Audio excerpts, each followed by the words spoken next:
Well, there is nothing that you cannot be or do or have. But it takes a little while to come to accepting that. And when you do, then whatever's up now, there it is. Yeah. Can you talk a little about the invincibility in the contrast in the step 5 and focusing more on that instead of the taking you back to step 1, and maybe there's something you can offer us to be there more often? I mean, I know the meditation you say is the most powerful way to flow pure source through you, and I do that every day. Well, there are 2 ways to know how you're doing. One is by how you're feeling, and the other is by how it's turning out. It's just sort of that way. And so just pay attention. If you're thinking and feeling on purpose and then noticing the results, that's all you need. In the early days, after Esther had a somewhat grasp of law of attraction and her deliberate thought within it, when something wonderful would happen, she would say, I did that. And then when something not so wonderful would happen, she would say, I did that too. Because there's some satisfaction in accepting your absolute part in whatever is coming to you. We liked your description of that wonderful experience of nature and the beauty of it. And Esther's finding herself actually speaking the words in those moments when she is seeing beauty. This is what feasting my eyes means. Staying with the deliberate intent. I saw it and I liked it and I stayed longer to savor it. And when you feast your eyes, then the momentum allows you to see broader and deeper and more clearly, until you are literally looking at whatever you're looking at through the eyes of Source. You have the capacity to do that, but you've got to teach yourself the capacity to do that. As you accept that you are an extension of Source, then you have more satisfying moments as the extension of Source. But as you have taught yourself that you're separate from Source, and that Source is achieved in something that you have not, and then you put yourself in that position that you need to achieve, so you're in that lackful place, then you can't find satisfaction. In other words, this knowledge of how it all fits together is so helpful. And now you have it. And so now it's just about romping through life and acknowledging and enjoying your never-ending expansion on a myriad of topics in every single day. It's so amazing to finally be at that place in my life where I've unlearned all the crap to get to where the deeper stuff is. And these teachings are amazing.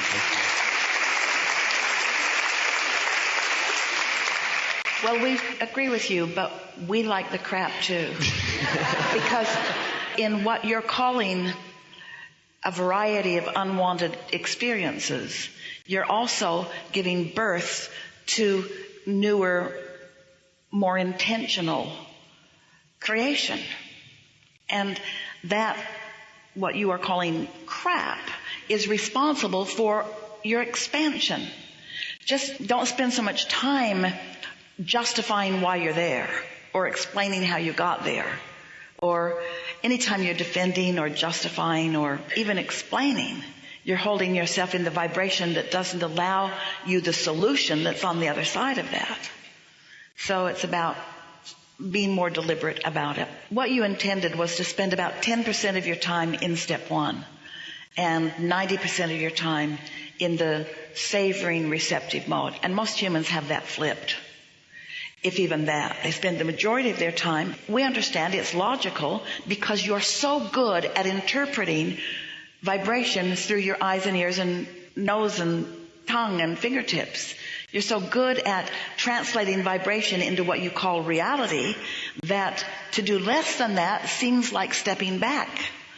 But when you understand the full picture and you are less eager to translate everything through your physical senses, and you use your solar plexus more, and you care more about how you feel, and you tune to your vibrational reality, to your vortex, which you often can't see or hear or smell or taste or touch. You just tune yourself to it by tuning everything else out, by listening to the sound in the room.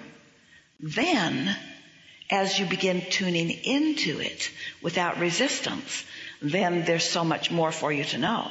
You see, for a while we were teasing you. We weren't teasing you. We were compelling you, we were asking you, we were wanting to fan the flames of your interest. We did a pretty good job of helping you to understand the existence of this vibrational reality, even though you can't see it or hear it or smell it or taste it or touch it. Many of you accepted its existence.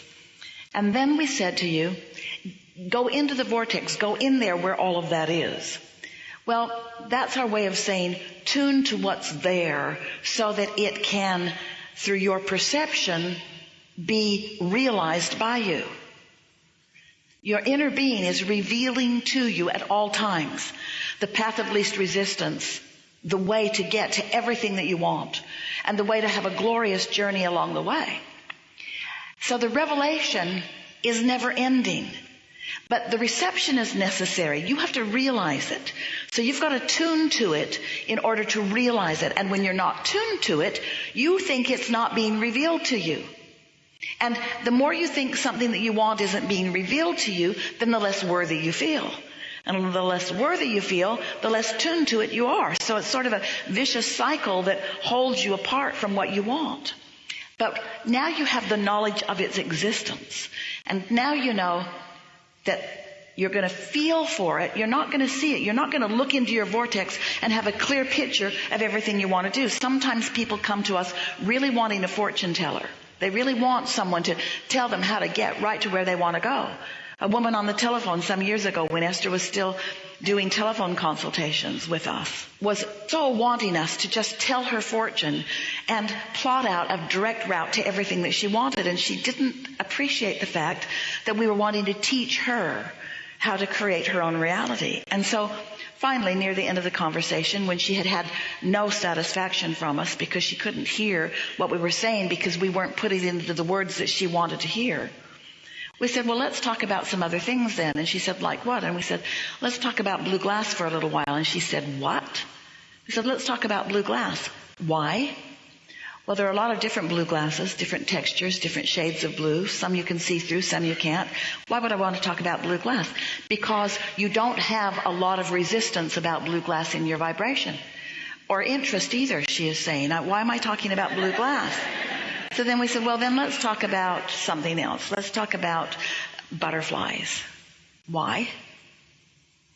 There are a lot of different butterflies, all different sizes, all different colors. They come from all parts of the world. She wasn't having any of it. And then we said, well, then let's talk about feathers. She didn't like that either. She hung up. Esther went to get Jerry and said, this lady was not happy. Jerry said, why? Because Abraham would not tell her fortune. Abraham would not tell her what was coming and tell her where to go and where to go and where to go. Abraham was trying to teach her about the laws. She didn't want to know about them. So then Jerry and Esther left their hotel room. They were in San Diego. They were on their way to La Jolla to have lunch at their favorite restaurant.